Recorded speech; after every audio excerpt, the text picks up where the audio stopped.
ನಮಸ್ಕಾರ ಸ್ನೇಹಿತರೆ, ನಮ್ಮ ನಂಬಿಕೆಗೆ ಸ್ವಾಗತ ಸುಸ್ವಾಗತ. ಸ್ನೇಹಿತರೆ, ಶ್ರೀಕೃಷ್ಣ ದೇವರಾಯರ ಬಗ್ಗೆ ಹೇಳ್ತಾ ಹೋದ್ರೆ ನಿಜಕ್ಕೂ ಕರುನಾಡಿನ ಹೆಮ್ಮೆ. ಇತಿಹಾಸ ಪುಟಗಳಲ್ಲಿ ಜೀವಂತರಾದ ವಿಜಯನಗರ ಸಾಮ್ರಾಜ್ಯದ ಮಹಾರಾಜರ ಕೊಡುಗೆ ಇಡೀ ದೇಶಕ್ಕೆ ಅಜರಾಮರವಾದದ್ದು. 1509ರಿಂದ 1529ರವರೆಗೂ ದಕ್ಷಿಣ ಭಾರತವನ್ನಾಳಿದ ಮಹಾರಾಜ. ಶ್ರೀಕೃಷ್ಣ ದೇವರಾಯರೆಂದರೆ ಕೇವಲ ಯುದ್ಧವೀರ ಅಥವಾ ಸಾಹಿತ್ಯ ಪೋಷಕರಷ್ಟೇ ಅಲ್ಲ, ಅವರ ಕುಟುಂಬದ ಜೀವನವು ಅತ್ಯಂತ ರೋಚಕವೇ. ಅದರಲ್ಲೂ ಶ್ರೀಕೃಷ್ಣ ದೇವರಾಯರ ಪತ್ನಿಯರ ಬಗ್ಗೆ ಇತಿಹಾಸದಲ್ಲಿ ಅತ್ಯದ್ಭುತ ವಿವರಣೆ ಸಿಗುತ್ತೆ. ಅಲ್ಲದೆ ಜಾನಪದ ಕಥೆಗಳಲ್ಲೂ ನಾಟಕದ ಸೂತ್ರಗಳಲ್ಲೂ ರಮಣೀಯವಾದ ಜೋಡಣೆ ಎಂಥವರನ್ನಾದರೂ ಭಾವಪರವಶತೆಗೆ ನೂಕದೇ ಇರದು. ಬನ್ನಿ, ಹಾಗಿದ್ರೆ ಇಂದಿನ ಸಂಚಿಕೆಯಲ್ಲಿ ಶ್ರೀಕೃಷ್ಣ ದೇವರಾಯರ ಪತ್ನಿಯರ ಕುರಿತಾದ ವಿಶ್ಲೇಷಣೆ ಎಂಥದ್ದು ಅನ್ನೋದನ್ನ ನೋಡ್ತಾ ಹೋಗೋಣ. ಅದಕ್ಕೂ ಮುನ್ನ ನಮ್ಮ ನಂಬಿಕೆಗೆ ನಿಮ್ಮ ಬೆಂಬಲವಿರಲಿ. ಎಲ್ಲಾ ವಿಧದ ತ್ವಚೆಯ ಸಮಸ್ಯೆಗಳಿಗೆ ಧೀಮಹಿ ಪ್ರಾಡಕ್ಟ್ ರಾಮಬಾಣದಂತೆ ಕೆಲಸ ಮಾಡುತ್ತೆ. ಕೇವಲ 3 ದಿನದಲ್ಲೇ ವ್ಯತ್ಯಾಸ ನೋಡ್ತೀರಾ. ಯಾವುದೇ ಅಡ್ಡ ಪರಿಣಾಮಗಳಿಲ್ಲ. ಕೆಮಿಕಲ್ ರಹಿತವಾದ 16 ನೈಸರ್ಗಿಕ ಪದಾರ್ಥಗಳ ಮಿಶ್ರಣದಿಂದ ತಯಾರಾದ 100% ಆರ್ಗ್ಯಾನಿಕ್ ಧೀಮಹಿ ಪ್ರಾಡಕ್ಟ್. ಹೆಚ್ಚಿನ ಮಾಹಿತಿಗಾಗಿ ಕೆಳಕಂಡ ದೂರವಾಣಿಗೆ ಸಂಪರ್ಕಿಸಿ. ಸ್ನೇಹಿತರೆ, ಶ್ರೀಕೃಷ್ಣ ದೇವರಾಯರಿಗೆ ಪ್ರಮುಖವಾಗಿ 3 ಪತ್ನಿಯರಿದ್ರು. ಅವರಲ್ಲಿ ಮಹಾರಾಣಿ ಅಂದ್ರೆ ತಿರುಮಲಾದೇವಿ. ಇವರೇ ಪಟ್ಟದ ಅರಸಿ. ತಿರುಮಲಾದೇವಿ ರಾಜಕುಲದವಳಾಗಿದ್ದು ರಾಜಕೀಯವಾಗಿ ಮಹತ್ವದ ವಿವಾಹವಾಗಿತ್ತು. ದೇವರಾಯರ ಅನೇಕ ಶಾಸನಗಳಲ್ಲಿ ಮತ್ತು ದಾನಗಳಲ್ಲಿ ಇವರ ಹೆಸರು ಕಾಣಸಿಗುತ್ತೆ. ತಿರುಮಲಾ ದೇವಿಯರು ಧಾರ್ಮಿಕ ಕಾರ್ಯಗಳಲ್ಲಿ ಸಕ್ರಿಯರಾಗಿದ್ದವರು. ಹಂಪಿಯಲ್ಲಿರುವ ಕೆಲವು ಶಿಲಾಶಾಸನಗಳಲ್ಲಿ ಇವರ ಉಲ್ಲೇಖ ಕೂಡ ಇದೆ. ಇವರಿಗೆ ಜನಿಸಿದವರೇ ತಿರುಮಲಾರಾಯ. ಮುಂದೆ ತಿರುಮಲಾರಾಯರೇ ಉತ್ತರಾಧಿಕಾರಿ ಎಂದು ಘೋಷಿಸಲ್ಪಟ್ಟರು. ಆದರೆ ಅಲ್ಪ ವಯಸ್ಸಿನಲ್ಲೇ ನಿಧನರಾಗ್ತಾರೆ. ಇನ್ನು ಎರಡನೆಯವರು ಚಿನ್ನದೇವಿ. ಇವರು ದೇವರಾಯರ ಪ್ರಿಯಪತ್ನಿ ಎಂದು ಇತಿಹಾಸ ವರ್ಣಿಸುತ್ತದೆ. ಕೆಲವು ಜನಪದ ಕಥೆಗಳ ಪ್ರಕಾರ ಚಿನ್ನದೇವಿ ಸಾಮಾನ್ಯ ಕುಟುಂಬದಿಂದ ಬಂದವಳು ಎಂದು ವಿವರಿಸುತ್ತೆ. ಆದರೆ ಇದಕ್ಕೆ ಸ್ಪಷ್ಟ ಆಧಾರವಿಲ್ಲ. ಆದರೆ ದೇವರಾಯರು ಚಿನ್ನದೇವಿಗೆ ವಿಶೇಷ ಪ್ರೀತಿ ತೋರಿದ್ದರು ಎನ್ನಲಾಗುತ್ತದೆ. ವಿಜಯನಗರದ ಕಲಾ ಸಾಹಿತ್ಯ ಬೆಳವಣಿಗೆಯಲ್ಲಿ ಇವರ ಪಾತ್ರ ಅಪಾರ ಎಂಬುದು ಕೆಲವು ಗ್ರಂಥಗಳಲ್ಲಿ ಉಲ್ಲೇಖವಿದೆ. ಇನ್ನು ಮೂರನೆಯವರು ಅನ್ನಪೂರ್ಣಾದೇವಿ. ಕೆಲವು ಇತಿಹಾಸ ಗ್ರಂಥಗಳಲ್ಲಿ ಇವರ ಹೆಸರು ಕಾಣಸಿಗುತ್ತೆ. ಗಜಪತಿ ರಾಜಕುಲದೊಂದಿಗೆ ರಾಜಕೀಯವಾಗಿ ಮೈತ್ರಿಗಾಗಿ ನಡೆದ ವಿವಾಹ ಎಂದು ಹೇಳಲಾಗುತ್ತದೆ. ಈ ವಿವಾಹದಿಂದ ಒಡಿಶಾ ಪ್ರದೇಶದೊಂದಿಗೆ ಸಂಬಂಧ ಬಲವಾಯಿತು. ಇತಿಹಾಸ ಜಾನಪದದ ಕಥೆಗಳ ಪ್ರಕಾರ ಮತ್ತು ವಿದೇಶಿ ಪ್ರವಾಸಿಗ ಪೋರ್ಚುಗೀಸ್ನ ಡೊಮಿಂಗೋ ಪಾಯ್ಸ್ ಎಂಬಾತ ಶ್ರೀಕೃಷ್ಣ ದೇವರಾಯರ ಕುರಿತಾದ ಕೆಲವೊಂದು ಗೌಪ್ಯ ಮಾಹಿತಿಯನ್ನು ದಾಖಲಿಸಿದ್ದಾನೆ. ಜನಪದ ಕಥೆಗಳಲ್ಲಿ ಚಿನ್ನದೇವಿಯ ಕುರಿತಾಗಿ ಹೆಚ್ಚು ರೋಮಾಂಚಕ ಕಥೆಗಳು ಪ್ರಸಿದ್ಧವಾಗಿವೆ. ಅದರಲ್ಲೂ ಸಾಹಿತ್ಯದ ಪ್ರಭಾವದಲ್ಲಿ ಕಾವ್ಯ, ನಾಟಕ, ಜನಪದ ಗೀತೆಗಳಲ್ಲಿ ರಾಣಿಯರ ಕಥೆಗಳು ಹೆಚ್ಚು ಅಲಂಕಾರಿಕವಾಗಿ ರೂಪುಗೊಂಡಿವೆ. ಅದನ್ನೇ ಪೌರಾಣಿಕ ಹಿನ್ನೆಲೆಯ ಟಚ್ ಕೊಟ್ಟು ಕಥೆಯ ರೂಪದಲ್ಲಿಯೂ ರಾಣಿಯರ ಕಥೆಗಳು ಪ್ರಚಲಿತದಲ್ಲಿವೆ. ಆ ಕಥೆಯೂ ಕೂಡ ಅತ್ಯಂತ ರೋಮಾಂಚನಕಾರಿಯಾಗಿರುವಂಥದ್ದು. ವಿಜಯನಗರದ ಅರಮನೆ ಮುತ್ತಿನಂತೆ ಹೊಳೆಯುತ್ತಿದ್ದ ಕಾಲ. ರಾಜ ಸಿಂಹಾಸನದ ಮೇಲೆ ಆಸೀನರಾಗಿದ್ದರು ಮಹಾರಾಜ ಶ್ರೀಕೃಷ್ಣ ದೇವರಾಯರು. ಅವರ ಪಕ್ಕದಲ್ಲಿ ಗಂಭೀರ ಸ್ವಭಾವದ ತಿರುಮಲಾದೇವಿ, ಮತ್ತೊಂದು ಬದಿಯಲ್ಲಿ ಮೃದುಮನದ ಚಿನ್ನದೇವಿ. ರಾಜಕಾರ್ಯದಲ್ಲಿ ತಿರುಮಲಾದೇವಿಯ ಸಲಹೆ, ಹೃದಯದಲ್ಲಿ ಚಿನ್ನದೇವಿಯ ಪ್ರೀತಿ, ಈ ಎರಡೂ ದೇವರಾಯರ ಜೀವನವನ್ನ ಸಮತೋಲನದಲ್ಲಿಟ್ಟಿದ್ದವು. ರಾಜಕೀಯ ಮೈತ್ರಿಗಳ ಮೂಲಕ ಅನ್ನಪೂರ್ಣಾದೇವಿ ರಾಜ್ಯದ ವ್ಯಾಪ್ತಿಯನ್ನ ಬಲಪಡಿಸಿದರು ಎಂಬ ರೀತಿಯು ಶ್ರೀಕೃಷ್ಣ ದೇವರಾಯರ ಸಾಂಸಾರಿಕ ಬದುಕಿನ ಚಿತ್ರಣವನ್ನ ದಾಖಲಿಸಿದ್ದಾರೆ. ಕೆಲವೊಂದು ನಾಟಕಗಳಲ್ಲಿಯೂ ತುಂಗಭದ್ರೆಯ ತೀರದಲ್ಲಿ ಉದಯ ಸೂರ್ಯನು ಕಂಗೊಳಿಸುತ್ತಿದ್ದ. ಹಂಪಿಯ ಮಹಾಮಂಟಪಗಳಲ್ಲಿ ಶಂಖನಾದ ಮೊಳಗುತ್ತಿತ್ತು.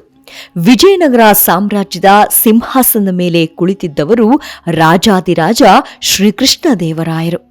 ಅವರ ಜೀವನವು ಕೇವಲ ಯುದ್ಧಗಳ ಕಥೆಯಲ್ಲ, ಅದು ಪ್ರೀತಿ, ರಾಜಕೀಯ, ನಂಬಿಕೆ ಮತ್ತು ವಿಧಿಯ ಸಂಗಮವಾಗಿತ್ತು. ಪಟ್ಟದರಸಿಯೇ ತಿರುಮಲಾದೇವಿ. ಅರಮನೆಯ ದೀಪಾಲಂಕಾರದಲ್ಲಿ ಗಂಭೀರವಾಗಿ ನಿಂತಿದ್ದಳು. ರಾಜಕುಲದ ಶೋಭೆಯೊಂದಿಗೆ ಧರ್ಮನಿಷ್ಠೆಯೊಂದಿಗೆ ರಾಜಕಾರ್ಯದಲ್ಲಿ ಚಾತುರ್ಯ ಹೊಂದಿದ್ದಳು. ಮಹಾರಾಜ ಕೇವಲ ಕತ್ತಿಯ ಶಕ್ತಿ ಸಾಕಾಗದು, ಪ್ರಜೆಯ ಮನಸ್ಸು ಗೆಲ್ಲಬೇಕು ಎಂದು ಮಹಾರಾಣಿ ಸಲಹೆ ನೀಡುತ್ತಿದ್ದಳು. ದೇವರಾಯರು ಯುದ್ಧಭೂಮಿಯಲ್ಲಿ ಶೂರರು, ಆದರೆ ಅರಮನೆಯೊಳಗೆ ತಿರುಮಲಾದೇವಿಯ ಮಾತುಗಳಿಗೆ ಕಿವಿಗೊಡುತ್ತಿದ್ದವರು. ದೇವಾಲಯಗಳಿಗೆ ದಾನ, ಪ್ರಜಾಪ್ರೇಮ, ಶಾಸನಗಳಲ್ಲಿ ಅವರ ಹೆಸರು, ಈ ಎಲ್ಲವೂ ತಿರುಮಲಾದೇವಿಯ ಪ್ರಭಾವದ ಚಿಹ್ನೆಗಳು. ಒಂದು ದಿನ ಯುವರಾಜ ತಿರುಮಲಾರಾಯನು ಜನ್ಮ ತಾಳಿದಾಗ ಅರಮನೆ ಹರ್ಷೋದ್ಗಾರದಿಂದ ತುಂಬಿತ್ತು. ಆದರೆ ವಿಧಿಯ ಆಟ ಕ್ರೂರವಾಗಿತ್ತು. ಬಾಲ್ಯದಲ್ಲಿಯೇ ಯುವರಾಜ ನಿಧನರಾದರು. ಆ ದುಃಖದಲ್ಲಿ ತಿರುಮಲಾದೇವಿ ಮೌನವಾಗಿದ್ದಳು. ರಾಜನು ಯುದ್ಧವೀರನಾದರೂ ತಂದೆಯ ಹೃದಯ ಕಣ್ಣೀರಾಯಿತು ಎಂಬ ಕಥೆಯ ರೂಪದ ವಿವರಣೆ ಇದೆ. ಇನ್ನು ಎರಡನೆಯದ್ದು ಚಿನ್ನದೇವಿಯ ಪ್ರೇಮ. ಒಮ್ಮೆ ವಿಜಯನಗರದ ನೃತ್ಯ ಮಂಟಪದಲ್ಲಿ ವೀಣೆಯ ನಾದ ಕೇಳಿಬಂತು. ಅಲ್ಲಿ ಮೋಹಕವಾಗಿ ನೃತ್ಯ ಮಾಡುತ್ತಿದ್ದಳು ಚಿನ್ನದೇವಿ. ಅವಳ ಕಂಗಳಲ್ಲಿ ಮಿಂಚು, ನಗುವಿನಲ್ಲಿ ಚೈತನ್ಯ ಗಾಢವಾಗಿತ್ತು. ಆ ಕೋಮಲಾಂಗಿಯನ್ನ ಕಂಡ ರಾಜನ ಹೃದಯ ಆ ಕ್ಷಣದಲ್ಲೇ ಮರಳಾಯಿತು. ನಿನ್ನ ನೃತ್ಯದಲ್ಲಿ ನಾನು ವಿಜಯನಗರದ ಆತ್ಮವನ್ನೇ ಕಂಡೆ ಎಂದರು ಶ್ರೀಕೃಷ್ಣದೇವರಾಯರು. ಚಿನ್ನದೇವಿ ರಾಜಕೀಯ ಗಂಭೀರತೆಗಿಂತ ಪ್ರೀತಿ ಮತ್ತು ಕಲೆಯ ಪ್ರತೀಕವಾಗಿದ್ದಳು. ಅರಮನೆಯಲ್ಲಿನ ಕಾವ್ಯ ಸಂಜೆಗಳು, ಸಂಗೀತ ಮೇಳಗಳು ಇವೆಲ್ಲ ಅವಳ ಸಾನ್ನಿಧ್ಯದಲ್ಲಿ ಅರಳಿದವು. ಜನಪದ ಕಥೆಗಳು ಹೇಳುವ ಪ್ರಕಾರ ರಾಜನು ಚಿನ್ನದೇವಿಗೆ ವಿಶೇಷ ಮಂದಿರವನ್ನೇ ನಿರ್ಮಿಸಿದನೆಂದು. ಆದರೆ ಚಿನ್ನದೇವಿಯ ಪ್ರೀತಿ ಸೌಮ್ಯವಾಗಿತ್ತು. ಹಾಗಾಗಿ ತಿರುಮಲಾದೇವಿಯ ಗೌರವವನ್ನು ಎಂದಿಗೂ ಕಡಿಮೆ ಮಾಡಲಿಲ್ಲ. ಇನ್ನು ಮೂರನೆಯವರು ಅನ್ನಪೂರ್ಣಾದೇವಿ. ಉತ್ತರದ ಗಜಪತಿ ಸಾಮ್ರಾಜ್ಯದೊಂದಿಗೆ ನಡೆದ ಯುದ್ಧಗಳ ನಂತರ ಶಾಂತಿ ಒಪ್ಪಂದವಾಗಿ ವಿವಾಹವಾಗಿ ಬಂದವಳೇ ಅನ್ನಪೂರ್ಣಾದೇವಿ. ಆಕೆ ಕೇವಲ ರಾಣಿಯಲ್ಲ, ಎರಡು ಸಾಮ್ರಾಜ್ಯಗಳ ಮೈತ್ರಿಯ ಸೇತುವೆ.